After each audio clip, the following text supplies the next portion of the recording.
તરફ હવે વિનેશ ફોગાટને જે અયોગ્ય ઘોષિત જાહેર કરવામાં આવ્યા છે તેને લઈને વડાપ્રધાન નરેન્દ્ર મોદીએ પણ ખુદ ચિંતા વ્યક્ત કરી છે। તેમણે પીટી ઉષા સાથે પણ વાત કરી છે, તેમની પાસેથી શું થઈ શકે એ પ્રકારની વિગતો મેળવી છે। હવે પીટી ઉષા પણ વિનેશ ફોગાટ સાથે મુલાકાત કરશે અને પીટી ઉષાનું પણ નિવેદન સામે આવ્યું છે કે વિરોધ કરવામાં આવશે, પરંતુ આ તમામ બાબતોની વચ્ચે સમાચાર મળી રહ્યા છે કે વિનેશ ફોગાટની તબિયત છે બગડી છે। ડિહાઇડ્રેશનને કારણે વિનેશ ફોગાટની તબિયત બગડી હોવાની વિગતો મળી રહી છે। અત્યારે વિનેશ ફોગાટને તાત્કાલિક હોસ્પિટલમાં સારવાર માટે લઈ જવામાં આવ્યા છે કે જ્યાં ઓલિમ્પિક સંઘ પણ પહોંચી ગયું છે, ભારતીય ઓલિમ્પિક સંઘ કે જે હોસ્પિટલમાં વિનેશ ફોગાટની સાથે છે। बहुत दुख की बात है जी, पूरे देश के लिए दुख की बात है और हमारे हल्के के लिए, इलाके के लिए, हरियाणा के लिए तो बहुत बड़ी दुख की बात है जी। देखो फाइनल मैच था, गोल्ड मेडल पक्का था देश का और अब ये सिल्वर मेडल तो और जो 3 बाइट किए हैं इनको तो पक्का ही मिलना चाहिए थे। सिल्वर मेडल तो पक्का देना चाहिए, सरकार ने कोशिश करनी चाहिए। क्या सरकार से मांग करते हैं कि उनको? हाँ, सरकार से मांग करते हैं जी, हम पुरजोर कोशिश करेंगे कि इनको सिल्वर मेडल तो ज़रूर मिलना चाहिए जी, क्योंकि 3 बाइटों में वज़न तो हुआ है, पहले डिस्क्वालीफाइड कर देते अगर वज़न कम फालतू होता तो जी। 100 ग्राम वज़न अब फालतू बताया है।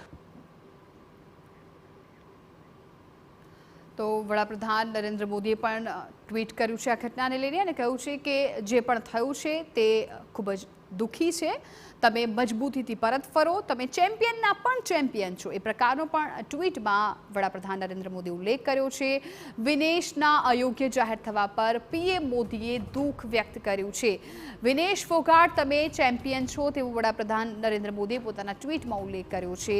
દેશને તમારા પર ગર્વ છે અને આ સાથે જ તેમણે કહ્યું કે તમે મજબૂતીથી પરત ફરો, તે પ્રકારનું તેમણે કહ્યું ને જે આજે થયું છે તે ખૂબ જ દુઃખદ છે। આ બાદ વડાપ્રધાન નરેન્દ્ર મોદીએ પીટી ઉષા સાથે પણ વાત કરી છે અને શું હવે થઈ શકે આમાં આગળ એ પ્રકારની વિગતો પણ પીટી ઉષા પાસેથી તેમણે મેળવી છે। હવે પીટી ઉષા અને વિનેશ ફોગાટ મુલાકાત કરશે અને પીટી ઉષાનું પણ નિવેદન સામે આવ્યું છે કે અમે વિરોધ કરીશું આ મામલાને લઈને, પરંતુ અત્યારે આ સમાચાર સાંભળતા જ સૌ કોઈ દુઃખી થઈ ગયા છે। ગોલ્ડ મેડલની ખૂબ નજીક હતું ભારત। વિનેશ ફોગાટ કે જેઓ ફાઇનલમાં પહોંચી ગયા હતા અને ફાઇનલમાં આજે તેઓ રમવાના હતા, ફાઇનલ રમે એ પહેલાં જ તેમને ડિસ્ક્વોલિફાય કરી દેવામાં આવ્યા છે, તેમને અયોગ્ય ઘોષિત કરવામાં આવ્યા છે। માત્ર 100 ગ્રામ જેટલું તેમનું વજન છે વધુ હોવાથી તેમને ડિસ્ક્વોલિફાય કરવામાં આવ્યા છે, અયોગ્ય ઘોષિત તેમને કરવામાં આવ્યા છે। અને ત્યારબાદ એક લોકોની પ્રતિક્રિયા પણ આ મામલે સામે આવી રહી છે। ખુદ વડાપ્રધાન નરેન્દ્ર મોદીએ ટ્વીટ કર્યું અને આ ઘટનાને લઈને તેમણે દુઃખ વ્યક્ત કર્યું હતું। પીટી ઉષા સાથે પણ તેમણે વાત કરી હતી અને હવે અત્યારે એ પણ વિગતો મળી રહી છે કે વિનેશ ફોગાટની તબિયત છે બગડી ગઈ છે। ડિહાઇડ્રેશનને કારણે તેમને તાત્કાલિક હોસ્પિટલમાં ખસેડવામાં આવ્યા છે। વિનેશ ફોગાટનું વજન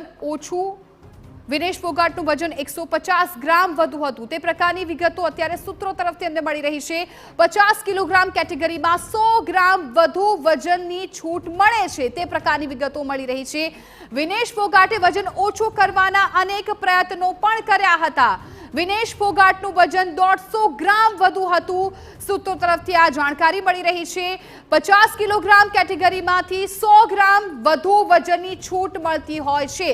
વિનેશને કદાચ અગાઉ જ આ બાબતનો અંદાજો આવી ગયો હતો અને આ વજન વધ્યું તેનો અંદાજો આવતા જ તેણે વજન ઓછું કરવાના પણ પ્રયત્નો કર્યા હતા, સૂત્રો તરફથી જાણકારી મળી રહી છે। 50 કિલોગ્રામ કેટેગરીમાં 100 ગ્રામ વધુ વજનની છૂટ છે મળતી હોય છે, એ પ્રકારની પણ જાણકારી મળી રહી છે।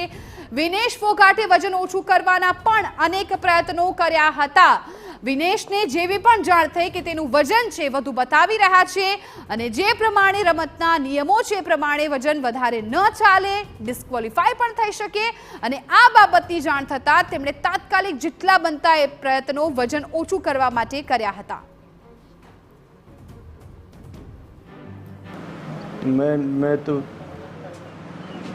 माँ बाप मेरे को तो दुख है, लेकिन सारे हिंदुस्तान को इस चीज़ का बड़ा दुख है जिसने पूरी आस उम्मीद थी जो गोल्ड मेडल किया और वो न जी जा कर के जो हो गया तो सारे देश को दुख है। देखिए जो रूल के हिसाब जो बना रखा, क्या रूल बना रखा है, छूट दे रखी है कि नहीं छोड़ते इतने वजन की, तो जो आगे जो खिला के जो हैं जो कुश्ती के जो वहाँ जो हुआ है जो वहाँ फैसला लेंगे इसके बारे में, वो तो ना कोई सरकार कर सकती, सिर्फ वही कर सकते हैं वहाँ जो बैठे हैं जो कुश्ती लड़ा रहे हैं।